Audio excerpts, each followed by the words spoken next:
ரப்பல் ஆலமீன் திருக்குர்ஆனில் ஒரு வசனத்தில் சொல்கிறான், வலவு தகவ்வல அலைனா பஅதல் அகாவில், இந்த முஹம்மது நாம் சொல்லாத சொற்களை இட்டுக்கட்டி சொன்னால், நல்லா கவனிக்கணும், அல்லாஹ் பயன்படுத்தக்கூடிய வார்த்தையை பாருங்க, முஹம்மது அவர்கள் நாம் சொல்லாத சொற்களை இட்டுக்கட்டி சொன்னால் லஅഖதுனா மின்ஹு பில் யமீன், வலக்கரத்தால் நான் அவரை தண்டிப்பேன், சும்ம லகதஅனா மின்ஹுல் வதீன், அவருடைய நரம்பை நான் துண்டிப்பேன், ஃபமா மின்கும் மின் அஹதின் அன்ஹு ஹாஜிஸீன், அவரை நம்ம தண்டிக்கும் பொழுது உங்களில் எவரும் அதை தடுக்க முடியாது, காப்பாற்ற முடியாது என்று அல்லாஹ் சொல்கிறார். நபி அல்லாஹ்வின் ஸல்லல்லாஹு அலைஹி வஸல்லம் அவர்கள் அல்லாஹ்வின் பெயரால் தம்முடைய சொந்த கருத்தை இட்டுக்கட்டி சொல்வாங்களா? அப்படிப்பட்ட தன்மை கொண்டவர்களா? ஒருபோதும் கிடையாது. மார்க்கம்ங்கிறது எனக்குரியது, நான் சொல்றதுதான்பா மார்க்கம், வேறு எந்த மனிதரும் மார்க்கத்தில் தன்னுடைய கருத்தை புகுத்தி விட முடியாது, அந்த ரைட்ஸ் யாருக்கும் இல்லை என்கிறார். பாருங்க, ரசூலுல்லாஹ்வே சொந்த கருத்தை சொல்ல முடியாதுன்னா இறைவனால் தேர்வு செய்யப்பட்ட இறை தூதருக்கு அல்லாஹ் இப்படிப்பட்ட எச்சரிக்கையை கொடுக்கிறார். அவர் சொன்ன அவருடைய சொந்த கருத்துக்கள் மார்க்கம் ஆகாது என்கிறார். இதை விட வேறு என்ன சான்று வேணும்? அஸ்ஸலாமு அலைக்கும் வரஹ்மத்துல்லாஹி வபரகாத்துஹு. அன்புக்குரிய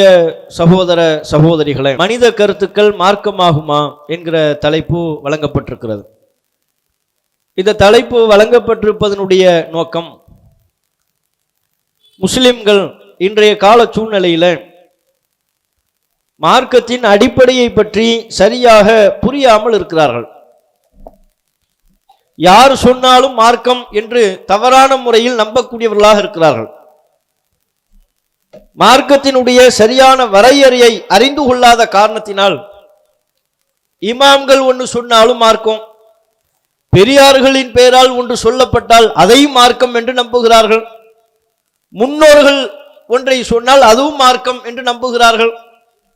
காலம் காலமாக நம்ம ஊரில் ஒரு பழக்கம், ஒரு கலாச்சாரம் கடைபிடிக்கப்படுமையானால் காலம் காலமாக தொன்று தொட்டு கடைபிடிக்கப்படுகிற அந்த செயல்பாடும் மார்க்கம்தான் என்று நம்புகிறார்கள்.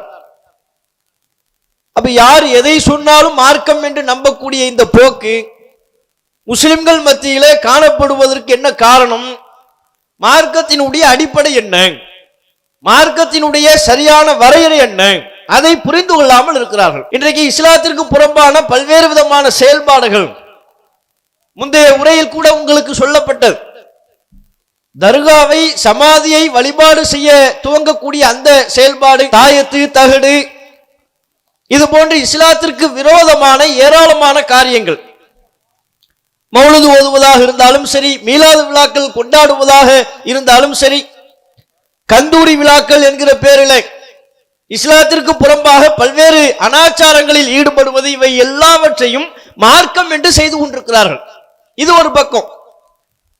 அப்ப இந்த அனாச்சாரங்கள் மார்க்கம் என்று மார்க்கத்தின் பெயரால் செய்யப்படுவதற்கு என்ன காரணம்? மார்க்கத்தின் சரியான வரையறை என்ன? அது புரியலை. மனிதர்களினுடைய கருத்துக்களை கூட மார்க்கமாக ஆக்கிக் கொள்ளக்கூடிய போக்கு முஸ்லிம்களிடத்தில் இருக்கிறது. அப்ப இந்த அறியாமையை அகற்ற வேண்டும். மார்க்கத்திற்கான சரியான விளக்கம், இந்த மார்க்கம் அல்லாஹ்வுக்கு சொந்தமானது. அல்லாஹ் எதனை சட்டமாக நமக்கு சொல்லித் தருகிறானோ அதுதான் மார்க்கம். அல்லாஹ் சொன்னதை தாண்டி அல்லாஹ்வை தவிர்த்து இந்த உலகத்தில் வேறு எந்த படைப்பினம் எதை சொன்னாலும் அது ஒருபோதும் மார்க்கமாக ஆகாது. இந்த அடிப்படையை முஸ்லிம்கள் மிக தெளிவாக புரிந்து வைத்திருப்பார்களே, ஆனால் எந்த தவறான கொள்கையையும் எந்த வழிகேடான கொள்கையின்பாலும் செல்ல மாட்டார்கள். அல்லாஹ் சொன்னதுதான் மார்க்கம். ஒரு விஷயத்திற்கு நீங்கள் மார்க்கம் என்கிற அங்கீகாரத்தை கொடுப்பதாக இருந்தால், இஸ்லாம் என்கிற முத்திரையை குத்துவதாக இருந்தால், அது அல்லாஹ் சொன்னதாக இருக்க வேண்டும். அல்லாஹ் சொன்னதை நாம் எப்படி அறிகிறோம்? அல்லாஹ்வை நம்ம நேரடியாக பார்க்காவிட்டாலும், அல்லாஹ்வோடு நமக்கு எந்த விதமான நேரடி தொடர்பு இல்லாவிட்டாலும், அல்லாஹ் இறைமறை வேதத்தை தன் தூதர் மூலமாக நமக்கு வழங்கி இருக்கிறான். அந்த வேதத்திற்கு விளக்கம் அளிக்கக்கூடிய பொறுப்பை இறை தூதர்களுக்கு வழங்கி இருக்கிறான். ஒவ்வொரு காலகட்டத்திலையும் ஆதம் அலைஹிஸ்ஸலாம் அவர்கள் துவங்கி இன்றைக்கு வரையிலையும் எத்தனையோ பல சமுதாய மக்கள், சமூக மக்கள், நமக்கு முன்பு பல சமுதாயங்கள் வாழ்ந்திருக்கிறார்கள். அத்தனை மக்களுக்கும் அல்லாஹ் ரப்பல் ஆலமீன் தூதர்களை அனுப்பினான். அந்த மக்களுக்கு வழிகாட்டுவதற்காக தன்புறத்திலிருந்து வேதங்களையும் மார்க்க விஷயங்களையும் சட்டங்களையும் கற்றுக் கொடுத்தான். திருக்குர்ஆனில் அல்லாஹ் சொல்கிறான், வ இம்மின் உம்மத்தின் இல்லா ஹலா ஃபீஹா நதீர், எச்சரிக்கை செய்யக்கூடிய ஒருவரை அனுப்பாமல் எந்த சமுதாயமும் இல்லை. ஒவ்வொரு சமுதாயத்துக்கும் நம்ம ஒரு எச்சரிக்கையாளர் அனுப்பணும். வலக்கது பஅஸ்னா ஃபி குல்லி உம்மத்தின் ரசூல், ஒவ்வொரு சமுதாயத்திற்கும் நாம் தூதரை அனுப்பினோம். அந்த தூதர் மூலமாக அல்லாஹ்வின் புறத்திலிருந்தும் பெறப்பட்ட செய்திகள், கொள்கைகள் மக்களுக்கு மத்தியில் சொல்லப்பட்டது. அப்ப நீங்க முதல்ல நாம என்ன புரியணும்? இஸ்லாம் என்பது இறைவனுக்கு சொந்தமான மார்க்கம். இது உங்களுக்கு சொந்தமான, நமக்கு சொந்தமான, வேறு எந்த மனிதருக்கும் சொந்தமான, அவருடைய அதிகாரத்தின் கீழ் இருக்கக்கூடிய மார்க்கம் அல்ல. அல்லாஹ் சொன்னது மட்டும்தான் சட்டம். அல்லாஹ் சொல்வதுதான் இஸ்லாம். அல்லாஹ் சொல்வதை வேதங்களின் வாயிலாக நாம் அறிகிறோம், தூதர்களின் மூலமாக நாம் அறிந்து கொள்கிறோம். அல்லாஹ் சொன்னதை தவிர்த்து இறைவனால் படைக்கப்பட்ட எந்த மனிதரும், அவர்கள் இறைவனால் தேர்வு செய்யப்பட்ட இறை தூதர்களாகவே இருந்தாலும் சரி, மனிதன் என்கிற அடிப்படையில் அவர்கள் சொல்லக்கூடிய கருத்துக்கள் ஒருபோதும் மார்க்கம் என்கிற அங்கீகாரத்தை பெறாது. அது மார்க்கமா ஆகாது. அதற்கு எத்தனையோ பல சான்றுகளை நபிகள் நாயகம் ஸல்லல்லாஹு அலைஹி வஸல்லம் அவர்கள் நமக்கு சொல்லி தந்திருக்கிற பல செய்திகள் இருந்து நாம் அறிந்து கொள்ள முடியும். மனித கருத்து மார்க்கமாகாது. அல்லாஹ்விடமிருந்து நமக்கு சொல்லப்படுகிற செய்திகள், இறைவனின் புறத்திலிருந்து எடுத்துரைக்கப்படுகிற இறை செய்திகள் மட்டும்தான் மார்க்கம். இந்த அடிப்படையை சந்தேகத்திற்கு இடமில்லாத வகையில் ஏராளமான திருக்குர்ஆன் வசனங்கள், நபிகளாரின் பொன்மொழிகள் மிக தெளிவாக நமக்கு எடுத்துரைக்கிறது. அல்லாஹ் ரப்பல் ஆலமீன் திருக்குர்ஆனில் ஒரு வசனத்தில் சொல்கிறான், வலவு தகவ்வல அலைனா பஅதல் அகாவில், இந்த முஹம்மது நாம் சொல்லாத சொற்களை இட்டுக்கட்டி சொன்னால், நல்லா கவனிக்கணும், அல்லாஹ் பயன்படுத்தக்கூடிய வார்த்தையை பாருங்க. வலவு தகவ்வல அலைனா பஅதல் அகாவில், முஹம்மது அவர்கள் நாம் சொல்லாத சொற்களை இட்டுக்கட்டி சொன்னால், லஅഖதுனா மின்ஹு பில் யமீன், வலக்கரத்தால் நான் அவரை தண்டிப்பேன். சும்ம லகதஅனா மின்ஹுல் வதீன், அவருடைய நரம்பை நான் துண்டிப்பேன். ஃபமா மின்கும் மின் அஹதின் அன்ஹு ஹாஜிஸீன், அவரை நம்ம தண்டிக்கும் பொழுது உங்களில் எவரும் அதை தடுக்க முடியாது, காப்பாற்ற முடியாது என்று அல்லாஹ் சொல்கிறார். நபிகள் நாயகம் ஸல்லல்லாஹு அலைஹி வஸல்லம் அவர்கள் அல்லாஹ்வின் பெயரால் தம்முடைய சொந்த கருத்தை இட்டுக்கட்டி சொல்வாங்களா? அப்படிப்பட்ட தன்மை கொண்டவர்களா? ஒருபோதும் கிடையாது. நபிகள் நாயகம் மக்களுக்கு ஏகத்துவ பிரச்சாரத்தை முன்வைத்த பொழுது தம்முடைய நற்குணத்தை தான் சான்றாகவே முன்வைத்தார்கள். தம்முடைய நம்பிக்கையையும் நாணயத்தையும் சான்றாக முன்வைத்து பிரச்சாரம் செய்தார்கள். உங்களோடு எவ்வளவு காலம் நான் வாழ்ந்திருக்கிறேன், நான் பொய் சொல்லி பார்த்திருக்கிறீங்களா? உண்மைக்கு புறம்பானதை நான் பேசியிருப்பேனா என்று தம்முடைய நம்பிக்கையையும் நாணயத்தையும் முன்வைத்து மக்கள் மத்தியில் பிரச்சாரம் செய்த தலைவர் நபிகள் நாயகம் ஸல்லல்லாஹு அலைஹி வஸல்லம் அவங்க. அப்படிப்பட்ட நபிகள் நாயகம் அல்லாஹ் மேல மார்க்கத்தின் பெயரால் ஒரு பொய்யை சொல்லுவாங்களா? இட்டுக்கட்டி சொல்லுவாங்களா? கற்பனை கூட அது சாத்தியம் இல்லை. ஆனா அல்லாஹ் அப்படி எச்சரிக்கை செய்யறான். நமக்கெல்லாம் அதன் மூலம் ஒரு செய்தியை உணர்த்துகிறான். முஹம்மது அவர்கள் நாம் சொல்லாத சொற்களை இட்டுக்கட்டி சொன்னால் நான் வேடிக்கை பார்த்துக்கிட்டு இருக்க மாட்டேன். நபிகள் நாயகமாகவே இருந்தாலும் சரி, அவரை நரம்ப பிடிச்சிருவேன், கடுமையான முறையில் தண்டிப்பேன் என்று அல்லாஹ் எச்சரிக்கை செய்கிறான். அப்படின்னா என்ன? மார்க்கம்னா நான் சொன்னதைத்தான் அவங்க சொல்லணும். அல்லாஹ் நமக்கு பாடம் நடத்துறான். அல்லாஹ் நமக்கு மார்க்கத்தின் அடிப்படையை புரிய வைக்கிறான். முஹம்மது அவர்கள் என்னால் தேர்வு செய்யப்பட்ட இறை தூதர். நான் மார்க்கம் என்று எதை அறிவிக்கின்றேனோ, எதை அவருக்கு வஹியாக இறை செய்தியாக என் புறத்திலிருந்து எடுத்து சொல்கிறேனோ அதைத்தான் உங்களுக்கு அவர் சொல்வார், சொல்ல வேண்டும். அதை தாண்டி ஒரு சின்ன சொல்லை கூட தன் புறத்திலிருந்து இட்டுக்கட்டி சொல்லக்கூடாது. அந்த அதிகாரம் அவருக்கு கிடையாது. நான் ஒரு வார்த்தையை எப்படி சொல்கிறேனோ, நான் ஒரு சட்டத்தை எப்படி சொல்றேனோ அப்படித்தான் உங்களுக்கு சொல்வார்.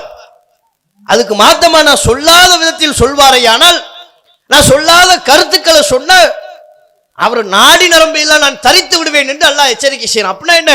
மார்க்கம்ங்கிறது எனக்குரியது, நான் சொல்றதுதான்பா மார்க்கம். வேறு எந்த மனிதரும் மார்க்கத்தில் தன்னுடைய கருத்தை புகுத்தி விட முடியாது, அந்த ரைட்ஸ் யாருக்கும் இல்லை என்கிறான். பாருங்க, ரசூலுல்லாஹ்வே சொந்த கருத்தை சொல்ல முடியாதுன்னா இறைவனால் தேர்வு செய்யப்பட்ட இறை தூதருக்கு அல்லாஹ் இப்படிப்பட்ட எச்சரிக்கையை கொடுக்கிறார். அவர் சொன்ன அவருடைய சொந்த கருத்துக்கள் மார்க்கமாகாது என்கிறார்.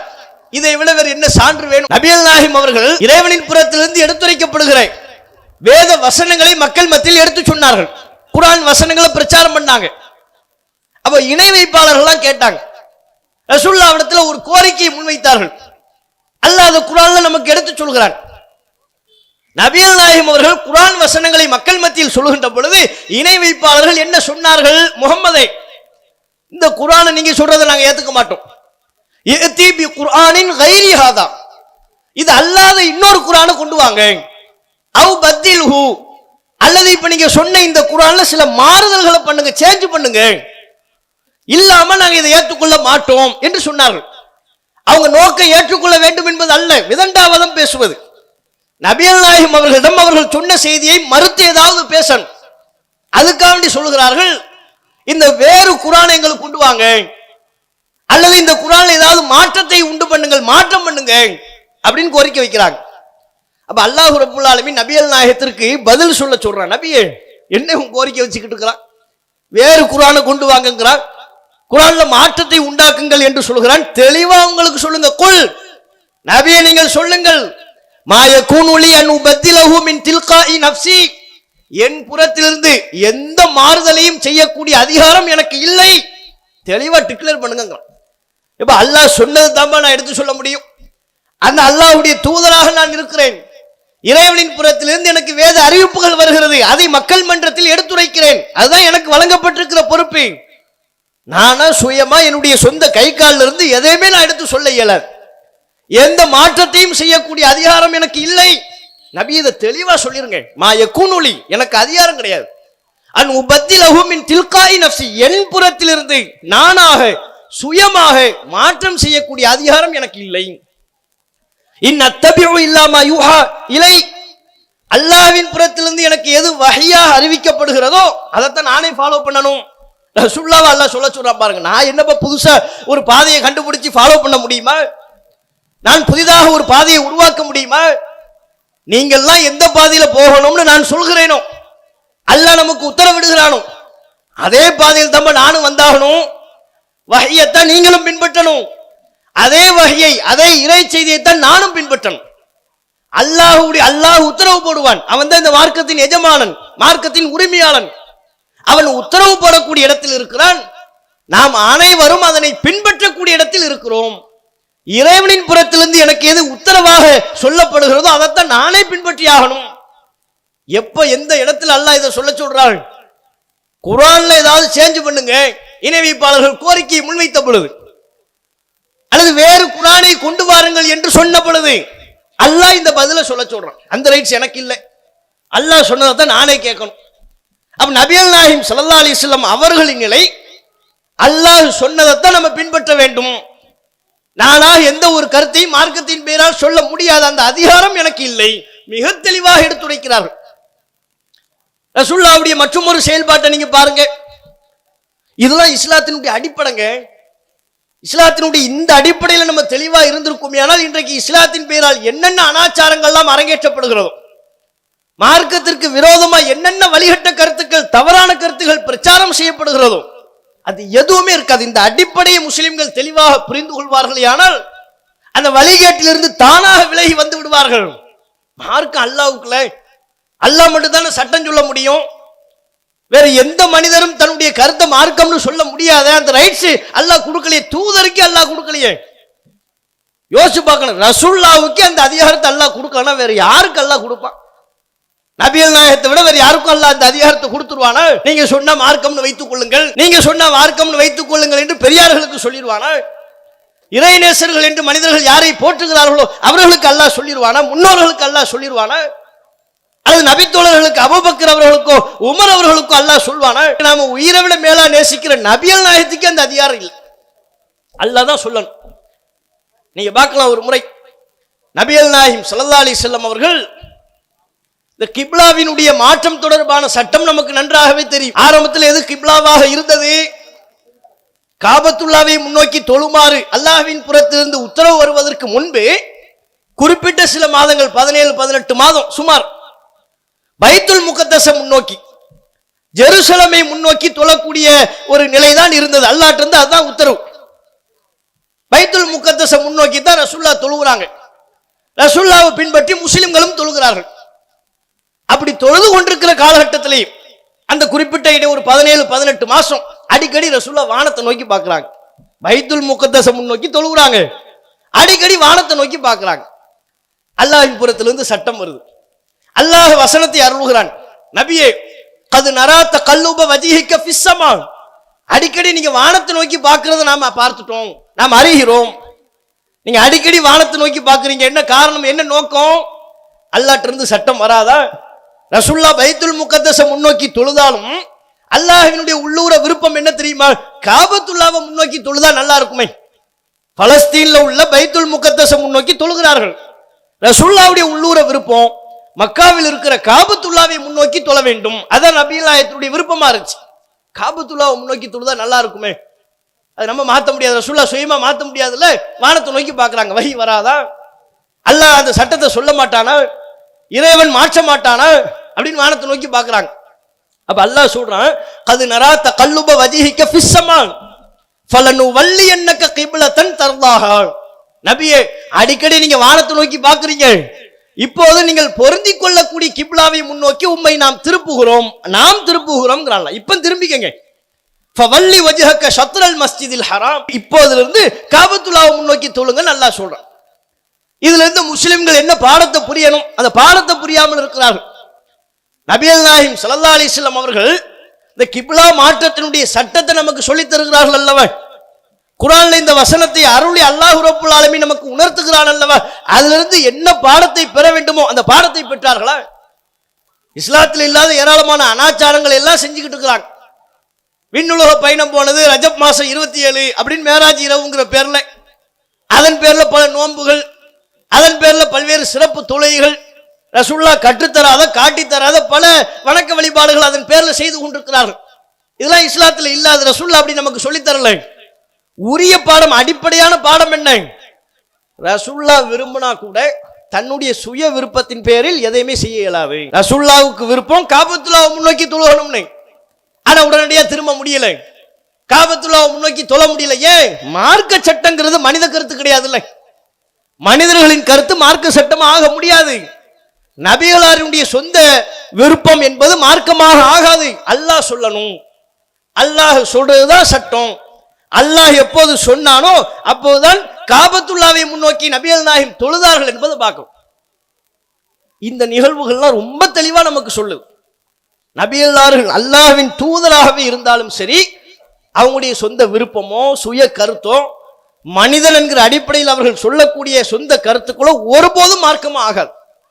அவங்க ரசூல், அல்லாஹ்வினுடைய தூதரா இருந்தாங்க. ரசூல்ங்கிற அடிப்படையில் இறைவனின் புறத்திலிருந்து வஹி ரசூலுல்லாஹ்வுக்கு வரும், இறை செய்தி அருளப்படும். அந்த வேத அறிவிப்புகளை பற்றி நமக்கு சொல்வார்கள். அது அல்லாஹ்வுடைய செய்தி, அல்லாஹ்வுடைய சட்டம். ஒரு நாளைக்கு 5 வேளை தொழ வேண்டும் என்று சொன்னார்கள். ரசூலுல்லாஹ் சுயமா சொல்லல. அல்லாஹ் எப்படி வணங்கினா நல்லா இருக்கும்னு யோசிச்சு, அப்ப ஒரு நாளைக்கு 5 நேரம் தொழுகணும்னு ரசூலுல்லாஹ் கண்டுபிடிச்சு, அதிகாலை நேரத்தில் ஒரு தொழுகை, மதிய நேரத்தில், நண்பகல் நேரத்தில் ஒரு தொழுகை, மாலையில சூரியன் மறைவதற்கு முன்பு ஒரு தொழுகை, இப்படி ரசூலுல்லாஹ் கண்டுபிடிச்சாங்களா? இன்னைக்கு இஸ்லாம் என்கிற பேரில் நம்ம எதையெல்லாம் செய்து கொண்டிருக்கிறோமோ, எதை மார்க்கத்தில் உள்ளது உள்ளபடி வணக்கமாக செய்து கொண்டிருக்கிறோமோ, இது எதுவுமே ரசூலுல்லாஹ்வுடைய சொந்த கற்பனையின் பேரில் உருவானது கிடையாது. 5 வேளை தொழுகிறோம்னா அல்லாஹ்வுடைய உத்தரவு, அல்லாஹ்வுடைய சட்டம். ரமலான் மாதம் முழுக்க நோன்பு வைக்கிறோம்னா அல்லாஹ்வுடைய சட்டம். வசதி உள்ளவர்கள் ஹஜ்ஜுக்கு சென்று வருகிறார்கள், ஹஜ்ஜில் பல்வேறு கிரியைகளை செய்கிறார்கள், அல்லாஹ்வுடைய சட்டம். இப்படி உண்மையில் உள்ளது உள்ளபடி இருக்கக்கூடிய வணக்க வழிபாடுகள் எல்லாமே எதுவுமே மனிதர்களுடைய விருப்பத்தின் பேரில் உண்டாக்கப்பட்டவை கிடையாது. அதுல மனிதர்கள் யாருக்கும் எந்த பங்கும் இல்லை. முழுக்க முழுக்க அல்லாஹ்வின் புறத்திலிருந்து சொல்லப்பட்ட சட்டங்கள் தான் மார்க்கமாக இன்றைக்கு நிலை பெற்றிருக்கிறது.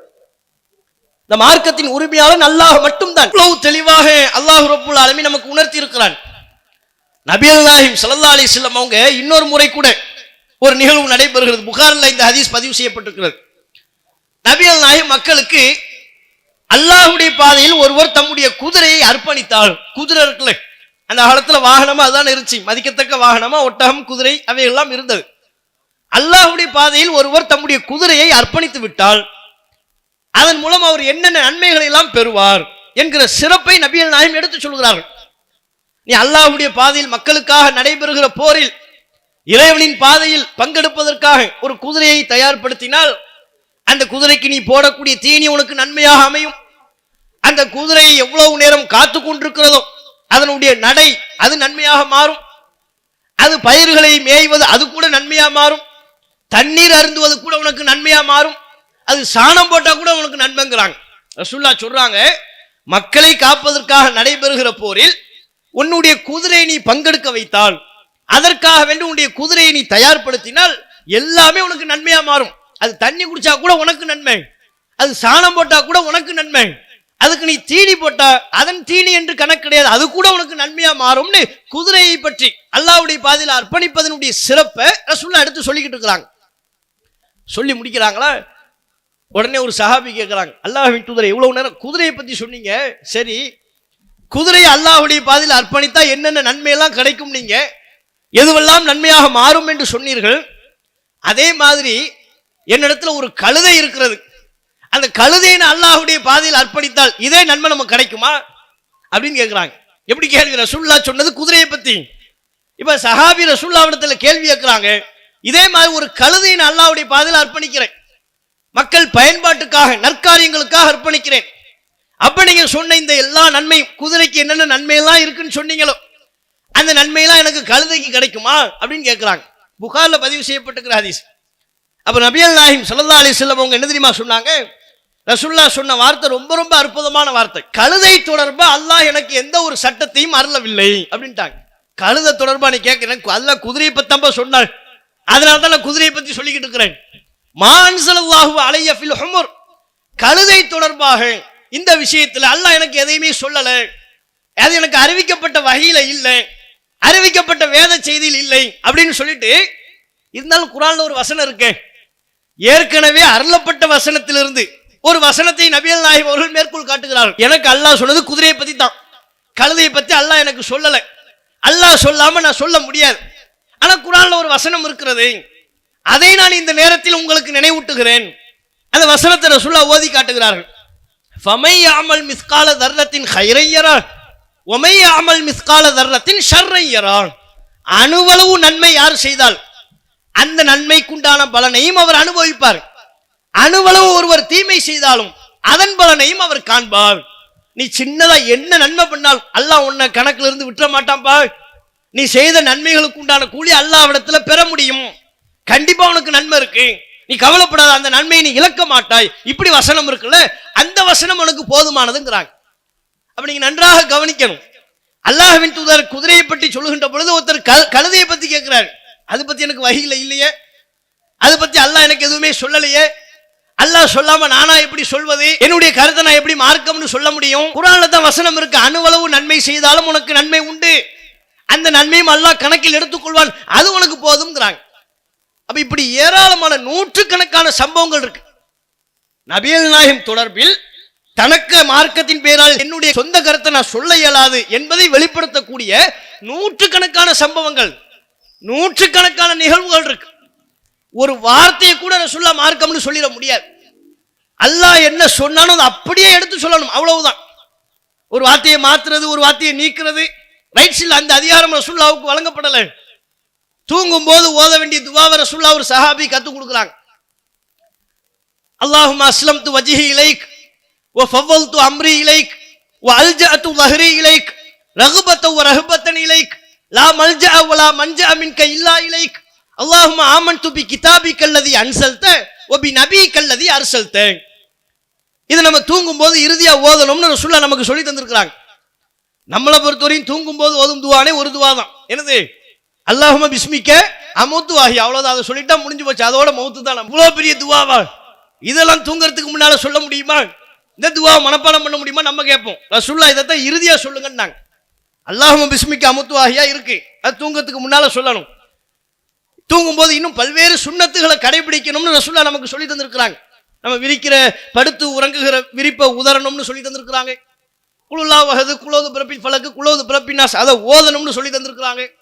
வலதுபுறமாக சாய்ந்து படுக்கணும்னு சொல்லி தந்திருக்கிறாங்க. இறுதியாக இந்த துஆவை ஓதணும் என்று ரசூலுல்லாஹ் நமக்கு சொல்லி தராங்க. இவ்வளவு சுன்னத்துகளை நம்ம கடைபிடிக்கிறோமாங்கிறது கேள்விக்குறிதான். ஏன் பெரும்பாலும் தூங்கும் போது பாய் செல்போனு தான், காதுல ஹெட்போனு, கையில cellphone, Facebook, WhatsApp, like, share, comment, இதுல தான் தூங்குறாரு.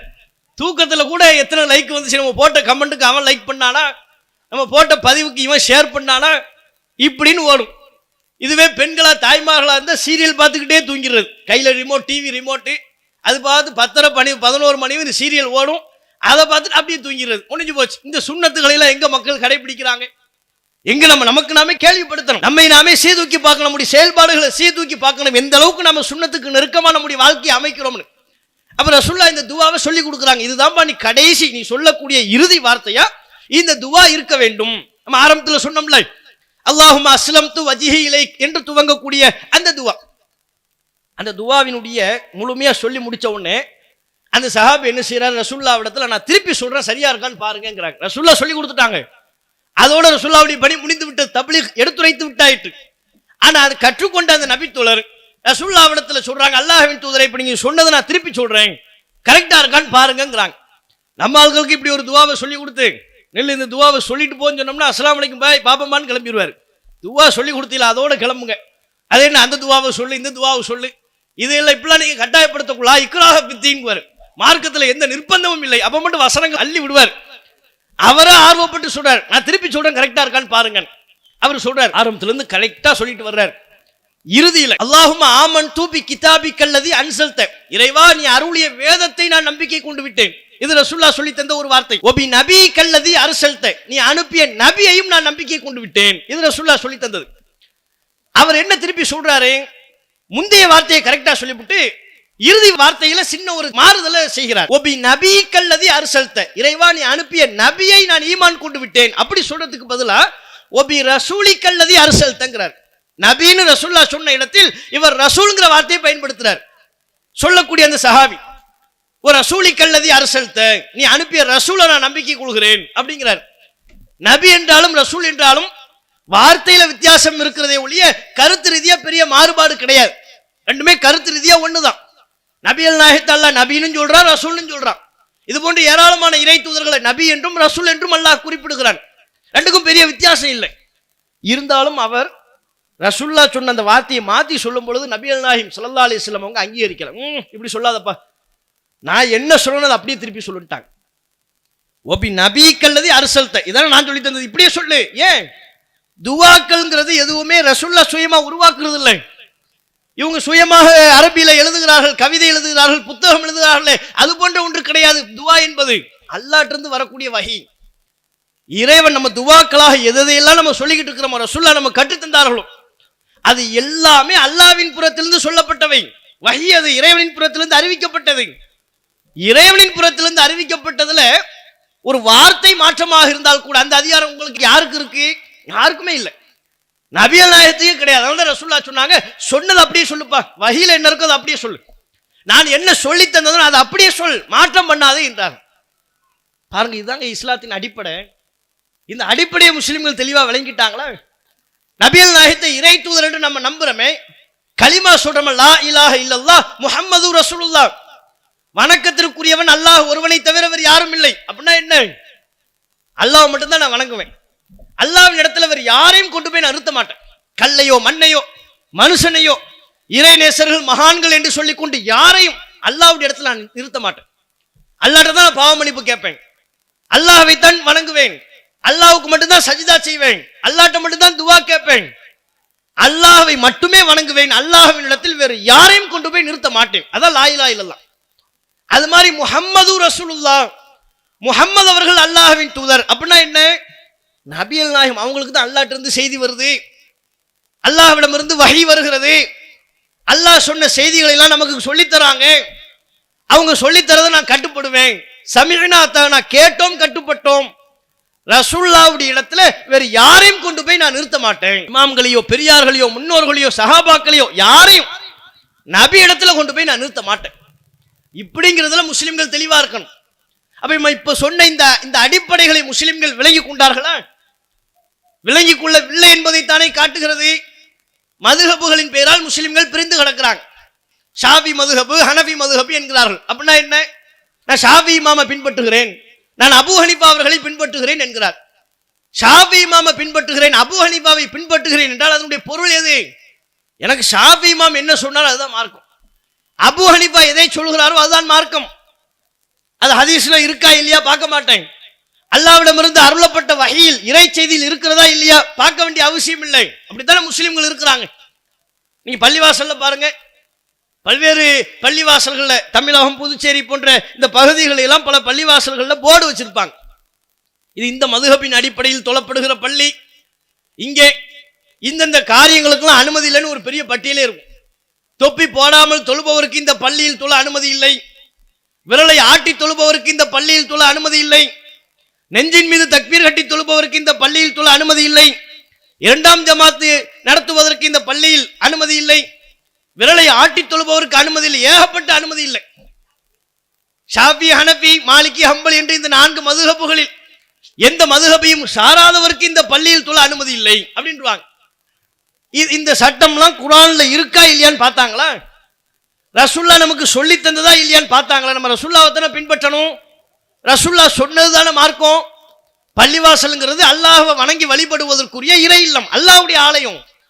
நம்ம கட்டினால், நம்ம பொருளாதாரத்தை செலவு பண்ணி கட்டினாலும் நம்ம சுயமால அங்க சட்டம் போடக்கூடாது. அல்லாஹ்வுடைய சட்டம் தான். இறைவன் சொன்ன சட்டங்களின்படி பள்ளிவாசல் நிர்வகிக்கப்பட வேண்டும். மார்க்கம் தொடர்பா அங்க நம்ம ஒன்று சொல்றதா இருந்தா அது அல்லாஹ் சொன்னதா இருக்கணும், ரசூல் நமக்கு கட்டு தந்ததா இருக்கணும். நீங்க 4 மதுஹபுகளை சாராதவருக்கு இந்த பள்ளியில் தொழ அனுமதி இல்லைங்கிறீங்க. இதெல்லாம் யாருடைய சட்டம்? அல்லாஹ்வுடைய சட்டமா? தொப்பி போட்டுத்தான் தொழ வேண்டும் என்பது அல்லாஹ்வுடைய சட்டமா, மனித கருத்தா? அப்ப மனித கருத்துக்களை மார்க்கமாக்கி வைத்திருக்கிறார்கள் அல்லவா? ஷாஃபி இமாம் சொல்லிட்டாரா?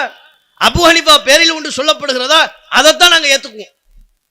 அதுல உள்ள பாரதூரமான கருத்துக்கள் என்ன, விளைவுகள் என்ன, அதையெல்லாம் நாங்க பார்க்க மாட்டோம். இது எப்படிப்பட்ட ஒரு நிலை? அல்லாஹ் இதைத்தானங்க கண்டிக்கிறான். மனிதர்களுக்கு மார்க்கத்தின் அதிகாரத்தை கொடுக்கிற, சட்டம் இயற்றக்கூடிய அதிகாரத்தை மனிதர்களுக்கு கொடுக்கக்கூடாது. அவங்க எவ்வளவு பெரிய உயர்ந்த நிலையில இருந்தாலும் சரி, எவ்வளவு பெரிய சிறப்புக்குரியவர்களா இருந்தாலும் சரி, அல்லாஹ் தான் சட்டம் சொல்லுவான். நபிக்கே இல்லைன்னு ஆனதுக்கு அப்புறம் வேற யாருக்கு இருக்கும்? இந்த பூமியில, இந்த உம்மத்துல நபியல் நாயகத்தை விட சிறந்த ஒரு நபரை நம்ம சொல்லிட முடியுமா? அடையாளம் காட்ட முடியுமா? ரசூலுல்லாஹ்வோட சிறந்த ஒரு நபரை கை காட்டி இவங்க தான் நம்ம அடையாளப்படுத்த முடியுமா? அப்ப நபியல் நாயகத்தை விட சிறப்புக்குரிய ஒரு நபர் இந்த உம்மத்தில் இல்லை. அப்படி இருக்கும் பொழுது நபியல் நாயகத்துக்கே மார்க்கத்தில் அதிகாரம் இல்லை, இவங்க ஏனைய மனிதர்களுக்கு இந்த மார்க்கத்தில் சட்டம் இயற்றக்கூடிய அதிகாரத்தை கொடுக்குறாங்களே. அந்த மதுஹபிலிருந்து நம்ம ஏன் வெளியே வந்தோம்? நம்மளும் ஒரு காலத்தில் மதுஹபா தானே இருந்தோம்.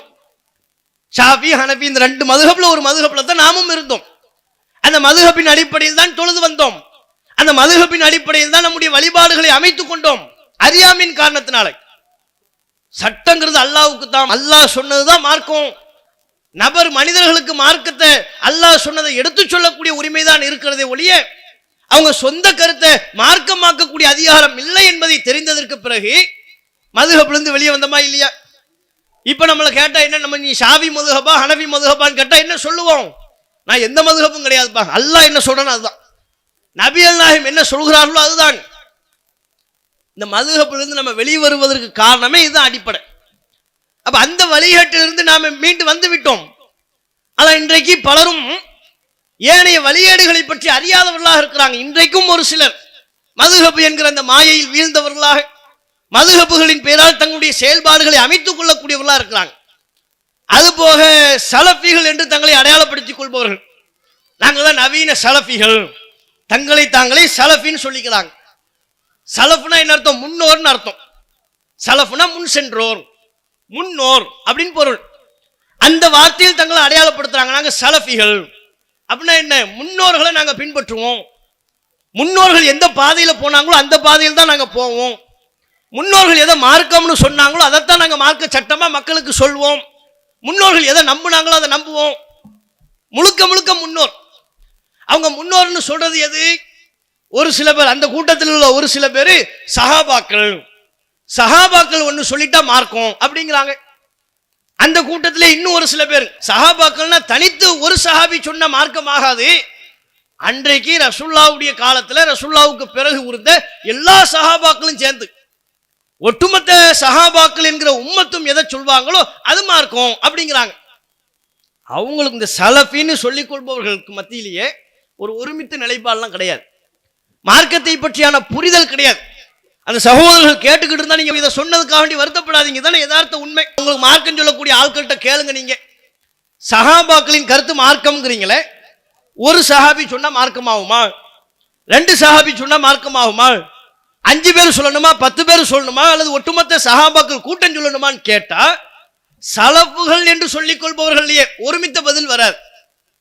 ஒருத்தர் சொல்வாரு ஒரு சஹாபி சொன்னாலும் மார்க்கம் தாங்கிறார், இன்னொருத்தர் சொல்ல அது வழிகேடுங்கிறார். சலஃபில ஒருத்தர் இன்னொரு சலஃபியை பார்த்து வழிகேடுங்கிறார். இங்குள்ள சலஃபிகள் இலங்கையில் உள்ள சலஃபிகளை பார்த்து வழிகேடுங்கிறாங்க. இலங்கையில் உள்ள நவீன சலஃபிகள் இங்க உள்ள சலஃபிகளை பார்த்து நீங்கள்லாம் வழிகேடுங்கிறாங்க. நாம அவங்கள வழிகேடுகள் சொன்னா 2 பேரும் சேர்ந்து நீங்க மட்டும் அப்படிங்கிறாங்க. மார்க்கத்தை பத்தி புரியாம. அப்ப நம்ம என்ன விளங்கணும்? இந்த சலஃபிகள் என்று தங்களை சொல்லிக்கொண்டு தங்களுக்கென்று ஒரு தனித்துவமான ஒரு தோற்றத்தை அடையாளப்படுத்தி கொண்டு தோற்றத்தை வச்சு மக்களை ஏமாத்தலாம்னு பார்க்கிறது, அதெல்லாம் செய்யாதீங்க. அது மார்க்கத்தில் சரியான ஒரு அளவுகோல் கிடையாது. மக்களுக்கு நாம சொல்றோம், ஒவ்வொருவரும் அவங்கவுங்க விரும்பக்கூடிய ஆடையை அணியலாம், அது தப்பில்லை.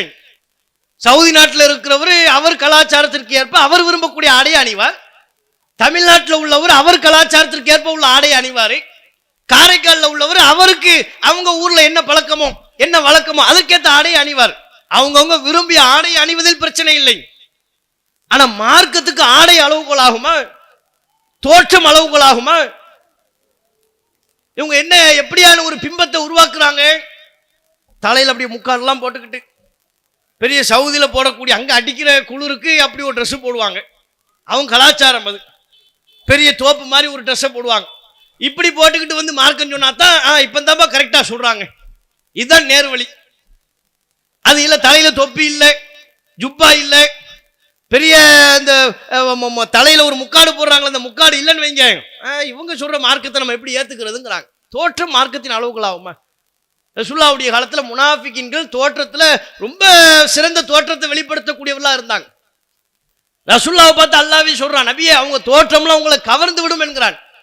அவர்களின் உடல் மொழி உங்களை கவர்ந்து விடும், ஏமாந்துடாதீங்கிறான் முனாஃபிகின்களை பத்தி. அப்ப என்ன புரியணும்? மார்க்கத்தின் அளவுகள் தோற்றம் அல்ல, எந்த தோற்றத்தில் ஒருவர் இருக்கிறார் என்பது அல்ல, சுன்ன ஹதீஸ் அடிப்படையில் உள்ள தோற்றத்தில் இருக்கணும். நபிகள் நாயகம் ஸல்லல்லாஹு அலைஹி வஸல்லம் அவங்க நமக்கு என்ன சொல்லி தந்தாங்க? இன்னல்லாஹ லா யன்துரு இலா சுவரிக்கும் அம்வாலிக்கும். அல்லாஹ் உங்களுடைய தோற்றத்தை பார்க்கிறது இல்லை, உங்க பொருளாதாரத்தை பார்ப்பதில்லை. வலாக்கி யன்துரு இலா குலூபிக்கும் அமாலிக்கும். அல்லாஹ் உங்களுடைய உள்ளங்களை பார்க்கிறான், உங்கள் எண்ணங்களையும் செயல்பாடுகளையும் பார்க்கிறான். அப்ப தோற்றம் மார்க்கத்திற்கு உட்பட்ட தோற்றத்தை எதிர்பார்க்கலாம். மார்க்கம் சொல்லாத நபிகள் நாயகம் நிர்பந்திக்காத பல்வேறு நிபந்தனைகளை இவங்களாகவே அடையாளப்படுத்தி கொண்டு இப்படி சொன்னாதான் மார்க்கம்னு மக்களை புரிய வைக்கிறாங்க. அது மக்கள் அப்படி விளங்குகிறார்கள். இந்த எண்ணத்தை முதல் நீக்கணும். அப்ப இவங்க என்ன சொல்றாங்க? சஹாபாக்கள் ஒண்ணு சொல்லிட்டு அது மார்க்கம் அப்படின்னு எங்க இருக்கு? அது மார்க்கத்தில் அப்படி இருக்கா? ரசூலுல்லாஹ் ஒண்ணு அவங்களுடைய சொந்த கருத்தை மார்க்கமாகாதுன்னு இவ்வளவு நேரம் நம்ம சொன்னோமே. நபிகள் நாயகம் ஒரு வார்த்தையை மாற்றக்கூடிய அதிகாரம் இல்லை நம்ம சொன்னோமே. சான்றுகளோடு எடுத்துரைத்தோமா இல்லையா? ரசூலுல்லாஹ் விரும்பியதையெல்லாம் கிப்லாவை மாற்ற முடியல, நினைச்ச நேரத்தில் நினைச்ச கிப்லாவை ரசூலுல்லாஹ்வால தொழ முடியல. என்ன காரணம்? அல்லாஹ் சொல்லணும்.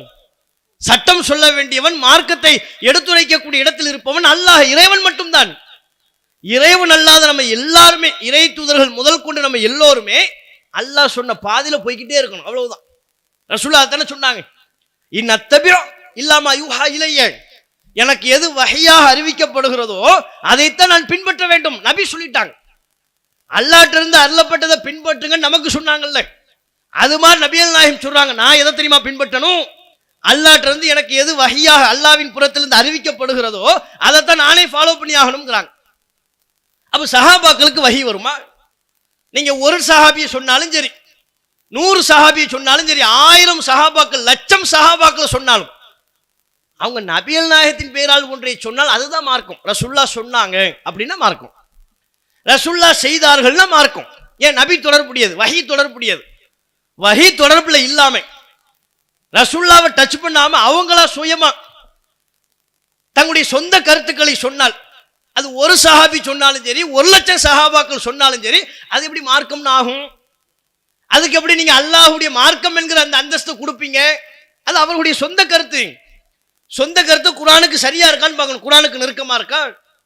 ரசூலுல்லாஹ் சொன்ன வஹிக்கு நெருக்கமா இருக்கா? அதுக்கு உடன்பட்டதா இருக்கா? நம்ம ஏனைய மனிதர்கள் சொல்வதை போலத்தான். ஏன் எந்த ஒரு நபர், இப்ப நாமே ஒரு மார்க்கத்தின் பேரால் ஒரு கருத்தை சொல்றோம், சொன்ன உடனே ஏற்றுக்கொள்ள கூடாது. குர்ஆன்ல இருக்கா இல்லையான்னு பார்க்கணும், ஹதீஸ்ல இருக்கா இல்லையான்னு பார்க்கணும். அல்லது நம்ம சொல்லக்கூடிய கருத்து குர்ஆனுக்கும் ஹதீஸுக்கும் நெருக்கமாக இருக்கிறதா இல்லையா, அப்படி பார்த்து தான் ஏற்றுக்கொள்ள வேண்டும். எந்த மனிதரின் கருத்தா இருந்தாலும் வஹீங்கிற அல்லாஹ்வின் புறத்திலிருந்து அருளப்பட்ட இறை செய்தியை மட்டும்தான் உரசி பார்க்க தேவையில்லை. அல்லாஹ்வின் புறத்திலிருந்து அறிவிக்கப்படுகிற வஹியைத்தான் நம்ம முழுவதுமாக ஏற்றுக்கொள்ள வேண்டும். வேறு எந்த மனிதர்கள் தங்களுடைய சொந்த கருத்தை சொன்னாலும் அது வஹியோட நீங்க உரசி பார்க்கத்தான் வேணும். குர்ஆனோட உரசி பார்க்கணும், ஹதீஸோட உரசி பார்க்கணும், ஆதாரபூர்வமான நபிமொழிகளோடு உரசி பார்க்க வேண்டும். புத்தாம் பொதுவா சஹாபாக்கள் சொன்ன மார்க்கம் எப்படி மார்க்கமாகும்? கேட்டா ஒரு வசனத்தை சொல்றாங்க, என்ன அல்லாஹ் குர்ஆன்ல சொல்லியிருக்கிறான், சபீலுல் மூமினின், மூமின்களுடைய வழிமுறையை பின்பற்ற வேண்டும்னு அல்லாஹ் சொல்லிட்டான். அல்லாஹ் அந்த வசனத்துல அல்லாஹ்ட்டிருந்து அறிவிக்கப்பட்ட வஹியை பின்பற்றணும் தான் அல்லாஹ் அந்த வசனத்திலே சொல்றான். எது நேர் வழியை பின்பற்ற வேண்டும் என்பதற்கு ஆதாரமா சொல்லப்பட்டுச்சோ அதையே வழிகேட்டுக்கு ஆதாரமா காட்டுறாங்க, மனித கருத்தை மார்க்கமாக்குவதற்கு ஆதாரமா காட்டுறாங்க. அல்லாஹ் அந்த வசனத்தில் என்ன சொல்றான், உமை யுஷாகிக்கிர் ரசூல் மின் பஅதி மா தபய்யன லஹுல் ஹுதா வ யத்தபிஉ கைர சபீலில் முஃமினீன், நேர்வழி தெளிவானதற்கு பிறகு மூமின்களின் பாதை அல்லாத வேறு ஒன்றை ஒருவர் பின்பற்றினால் நுவல்லிஹி மா தவல்லா, அவர் போக்கில் நாம் விட்டு விடுவோம், வ நுஸ்லிஹி ஜஹன்னம், நரகில் நாம் அவரை கருகச் செய்வோம், வ சாஅத் மஸீரா, அது கெட்ட தங்குமிடம் அப்படின்னு அல்லாஹ் சொல்றான். நேர்வழி தெளிவானதற்கு பிறகு யார் மூமின்களின் பாதையை விட்டுவிட்டு வேறு பாதையை நோக்கி செல்கிறாரோ, நேர்வழி தெளிவானதற்கு பிறகுங்கிறான். நேர்வழி எது? நேர்வழிங்கிறதுக்கான அளவுகோல் என்னங்க? நீங்க வேற எங்க தேடி பார்க்க வேண்டிய அவசியம் இல்லை, குர்ஆன்ல இருக்கு. குல், நபியே நீங்கள் சொல்லுங்கள், இன்ன ஹுதல்லாஹி ஹுவல் ஹுதா, அல்லாஹ் காட்டுகிற வழியே நேர்வழி. இதை விட வேற என்ன சான்று வேணும்? நேர்வழி எது என்பதற்கு நம்ம மனிதர்கள் குழம்பிக் கொள்ள வேண்டிய அவசியமே இல்லை, நமக்கு மத்தியில் சண்டையிட்டுக் கொள்ள வேண்டிய தேவையே இல்லை, விவாதம் பண்ண வேண்டிய அவசியம் இல்லை. குர்ஆன் தெளிவாக சொல்லிவிட்டது. குல், நபியே நீங்கள் சொல்லுங்கள், இன்ன ஹுதல்லாஹி ஹுவல் ஹுதா, அல்லாஹ்வினுடைய வழியே நேர்வழி. அப்ப அல்லாஹ் இந்த வழியில தான் போகணும் நமக்கு சொன்னதற்கு பிறகு மூமின்கள் எல்லோரும் அதைத்தான் பின்பற்ற வேண்டும். அதை விட்டு வேறு வழியை நீங்கள் தேடி செல்வீர்களேயானால் உங்களுக்கு மறுமையில மிகப்பெரிய விளைவு ஏற்படும். அல்லாஹ் எச்சரிக்கை செய்யலாம். வஹியை பின்பற்றணும்னு சொல்லப்பட்ட வசனத்தையே அல்லாஹ்விடமிருந்து அறிவிக்கப்படுகிற நேர்வழியைத்தான் பின்பற்ற வேண்டும் என்பதை சொல்லக்கூடிய வசனத்தை இவங்க மனிதர்களுடைய கருத்தை மார்க்கமாக்குவதற்கு சொல்றாங்கன்னா எப்பேற்பட்ட அறியாமை! இந்த வழிகேட்டை எப்படி மார்க்கத்தின் பேரால் நியாயப்படுத்த முடியும்? மூமின்களுக்கு அல்லாஹ் என்ன சொல்லியிருக்கிறான்?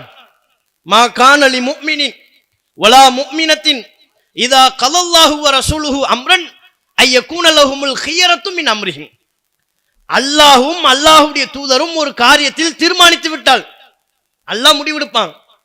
அல்லாஹ் எடுத்த முடிவை நபிகள் நாயகம் எடுத்து சொல்வாங்க.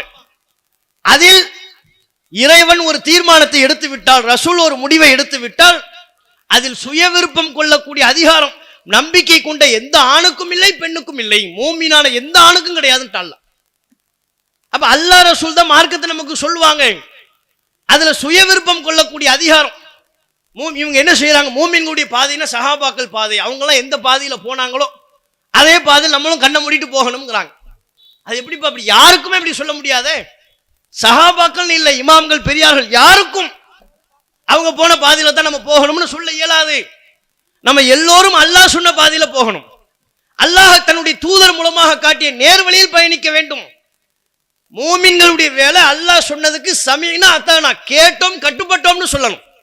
அது சஹாபாக்களா இருந்தாலும் சரி, இமாம்களா இருந்தாலும் சரி, பெரியார்களா இருந்தாலும் சரி, கேட்டோம் கட்டுப்பட்டோம், அவ்வளவுதான் நம்ம வேலை, நம்ம டியூட்டி அவ்வளவுதான். அதை தாண்டி நாங்கள்லாம் சேர்ந்து ஒரு புதிய வழிய முறையை கண்டுபிடிக்க போறோம்னு யாரும் சொல்லக்கூடாது. அந்த ரைட்ஸ் இல்லை.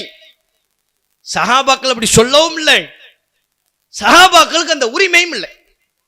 இதை சொன்னோம்னா அப்ப நீங்கள்லாம் சஹாபாக்களை கூட உயர்ந்தவங்களா?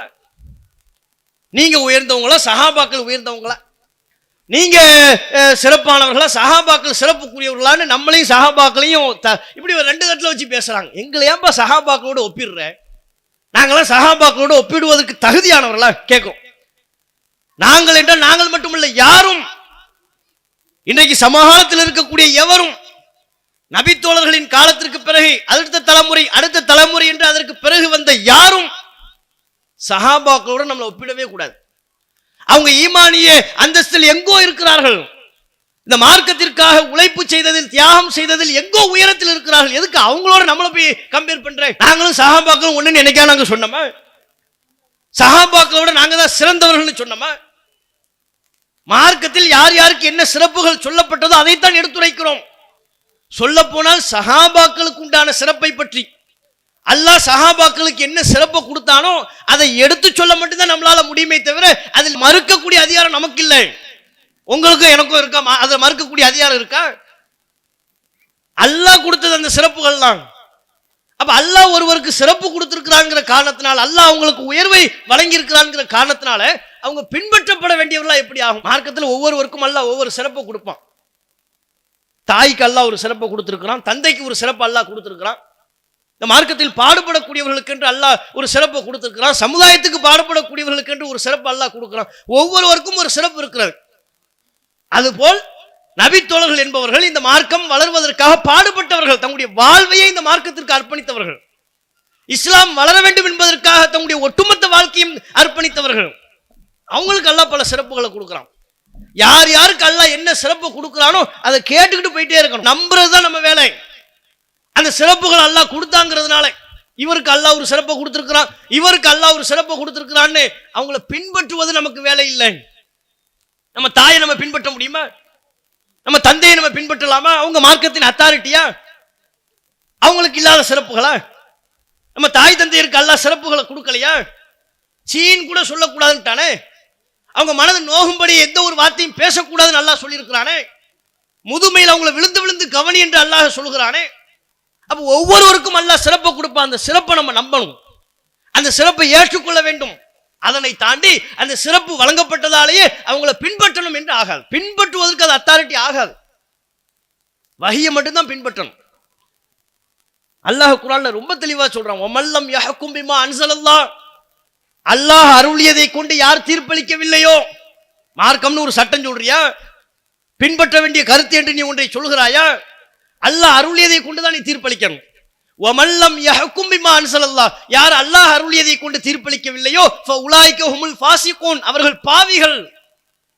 இன்னொரு இடத்துல ஃபஉலாயிக ஹுமுல் ஸாலிமூன், அவர்கள் அநியாயக்காரர்கள். இன்னொரு இடத்துல ஃபஉலாயிக ஹுமுல் காஃபிரூன், அவர்கள் இறை மறுப்பாளர்கள்.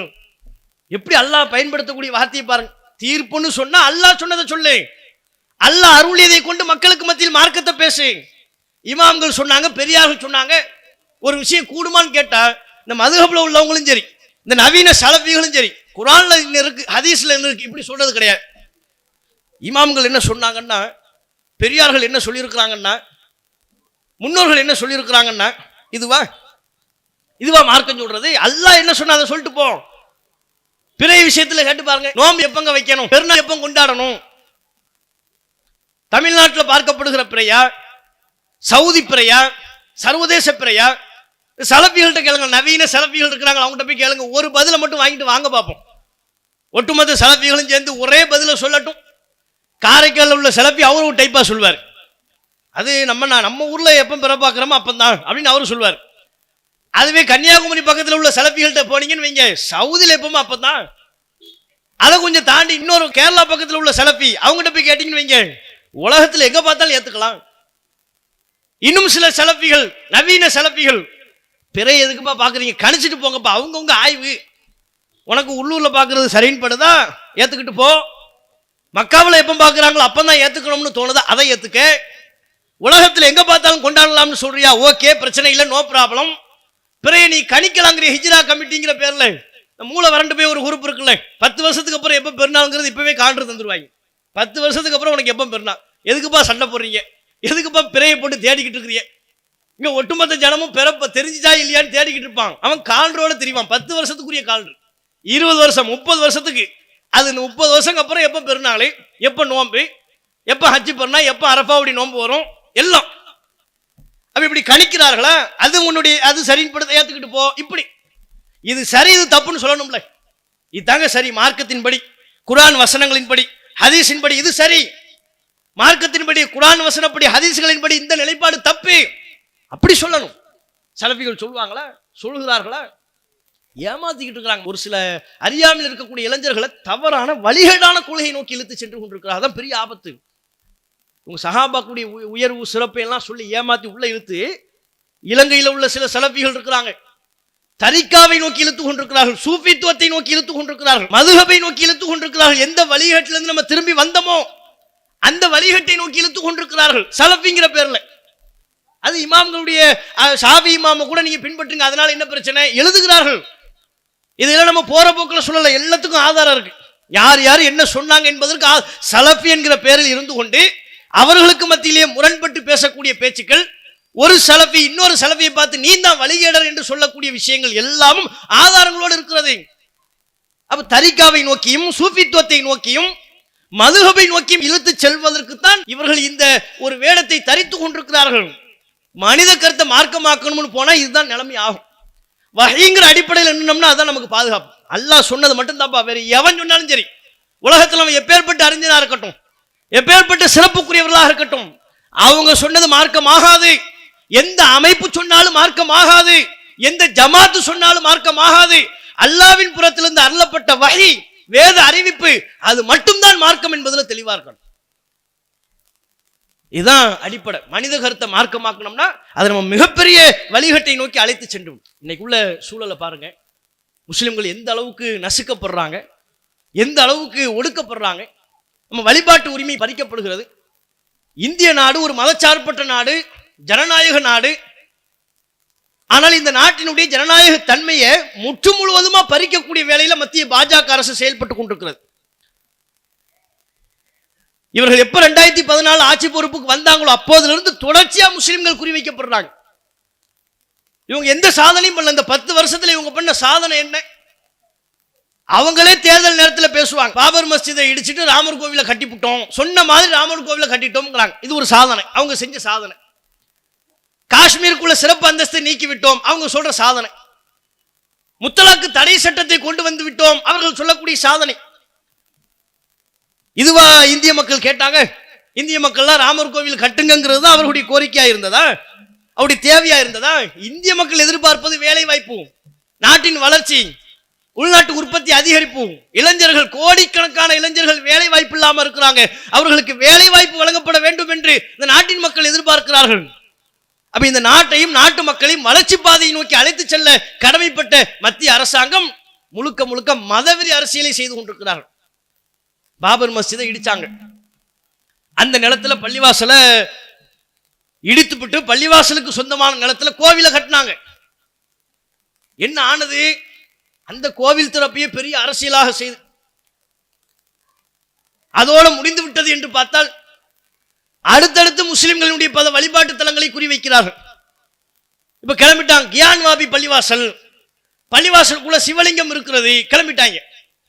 பள்ளிவாசல் கோவிலை இடிச்சு தான் கட்டப்பட்டிருக்கிறது, கிளம்பி விட்டார்கள். பள்ளிவாசல் கீழே பல சிலைகள் இருக்கிறது, கோவில்களுக்கு உண்டான நாங்கள் வணங்கி வழிபடுவதற்குரிய தெய்வங்கள் பள்ளி வளாகத்தில் இருக்கிறது, கிளம்பி விட்டார்கள். நீதிமன்றத்தில் இந்த 3 வழக்கும் இருக்கிறது. வாரணாசி நீதிமன்றத்துக்கு போறாங்க, ஒரு குரூப் போகுது. பள்ளிவாசலுக்குள்ள சிவலிங்கம் இருக்கு, அதை போய் நீங்க கலாய்வு பண்ணுங்க, நீதிமன்றத்தில் வழக்கு வருது. வாரணாசி நீதிமன்றம் அந்த வழக்கை எடுத்துக்கொள்கிறது. வழிபாட்டுத்தல பாதுகாப்பு சட்டப்படி எந்த வழிபாட்டு தலத்தை ஆய்வு செய்ய வேண்டும் என்று வரக்கூடிய வழக்கை எடுத்துக்கொள்ள கூடாது. எப்ப பாபர் மஸ்ஜித் பிரச்சனையாச்சோ அந்த ஒரு விஷயத்தை தவிர்த்து இந்தியாவில் உள்ள எந்த வழிபாட்டு தலத்திற்கும் யாரும் உரிமை கோரக்கூடாது. அந்த வழிபாட்டு தலம் எங்களுக்கு சொந்தமானது, எங்க வழிபாட்டு தலத்தை இடிச்சுதான் அது கட்டப்பட்டுச்சுன்னு சொல்லக்கூடாது. அதான் வழிபாட்டு தல சிறப்பு சட்டம், பாதுகாப்பு சட்டம் 1991. எந்த அளவுக்குன்னா பாபர் மஸ்ஜித் விவகாரத்துல நம்ம முஸ்லிம்களை கழுத்து பிடிச்சி வெளியே தள்ளி உச்சநீதிமன்றம் ஒரு அநியாயமான தீர்ப்பை, சட்டத்திற்கு புறம்பான தீர்ப்பை சொன்னார்களே, அந்த தீர்ப்பு சொல்லும் போது கூட உச்சநீதிமன்ற நீதிபதிகள் சொன்னார்கள், முஸ்லிம்களை நீங்க கலக்க முடியாதீங்க, உங்களுடைய வேறு எந்த வழிபாட்டு தலத்திற்கும் பிரச்சனை வராது, ஏன் வழிபாட்டு தல பாதுகாப்பு சட்டம் இருக்கிறது என்று சொன்னார்கள்.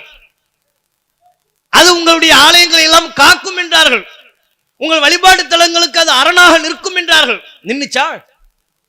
வாரணாசி நீதிமன்றத்தில் ஒவ்வொருத்தனா வழக்கு தொடுக்கிறான், அந்த வழக்கை எல்லாம் வாரணாசி நீதிமன்றம் எடுத்து பள்ளிவாசலை கலாய்வு பண்ண சொல்றாங்க. ஷாஹி ஈத்கா பள்ளிவாசல், உத்தரப்பிரதேச மாநிலம் மதுராவில் இருக்கக்கூடிய இன்னும் ஒரு பள்ளிவாசல். அந்த பள்ளிவாசல என்ன வழக்கு வருது? அது எங்க கிருஷ்ணர் பிறந்த பூமி என்று நாங்கள் நம்புகிறோம். அடுத்த ஆட்டத்தை கிளம்பிட்டாங்க. 50-60 வருஷ காலமா ராமர் பெயரால் இவர்கள் அரசியல் செய்தார்கள். அதன் பேரில் ஒரு பள்ளிவாசலை இடித்து தரைமட்டமாக்கினார்கள். இப்ப கிருஷ்ணர் பிறந்த பூமி என்று நாங்கள் அதை நம்புகிறோம்னு அது ஒரு வழக்கு, அதையும் நீதிமன்றம் எடுக்குது. அப்ப முஸ்லிம்களின் வழிபாட்டு தலங்களுக்கு என்ன பாதுகாப்பு? வழிபாட்டு தல பாதுகாப்பு சட்டம் என்று அரசியல் சாசனத்தில் இருக்க, அதுக்கு உண்டான அர்த்தம் என்ன?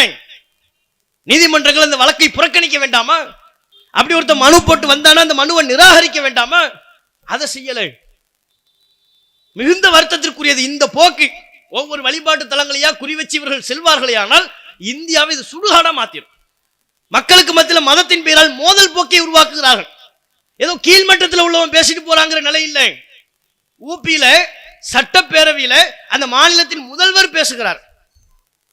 என்னன்னு பேசுறாரு?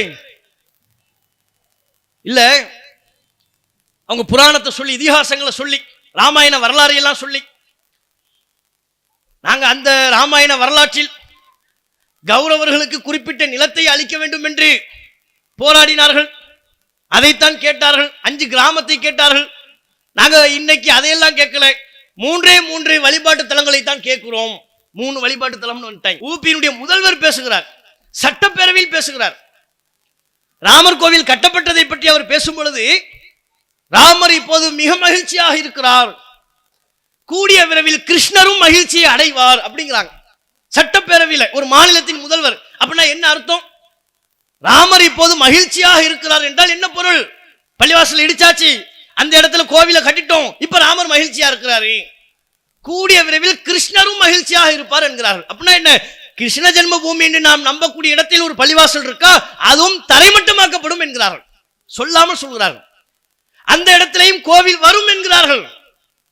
அப்ப இங்கே ஒரு இந்தியனாக நாங்கள் கேட்பது, வழிபாட்டுத்தல பாதுகாப்பு சட்டம் என்று ஒன்றை ஏற்றினீர்களே, அரசியலமைப்பு சட்டத்தில் நீங்கள் அதை கொண்டு வந்தீர்களே, அதற்கு என்ன அர்த்தம்? இது முஸ்லிம்களின் வழிபாட்டு தலத்தோட நிக்குமா? தமிழ்நாட்டில் கீழக்கரையில் உள்ள ஒரு பள்ளிவாசலை சுட்டி காட்டி சங் பரிவார கும்பல் பிரச்சனையை கிளப்புறாங்க.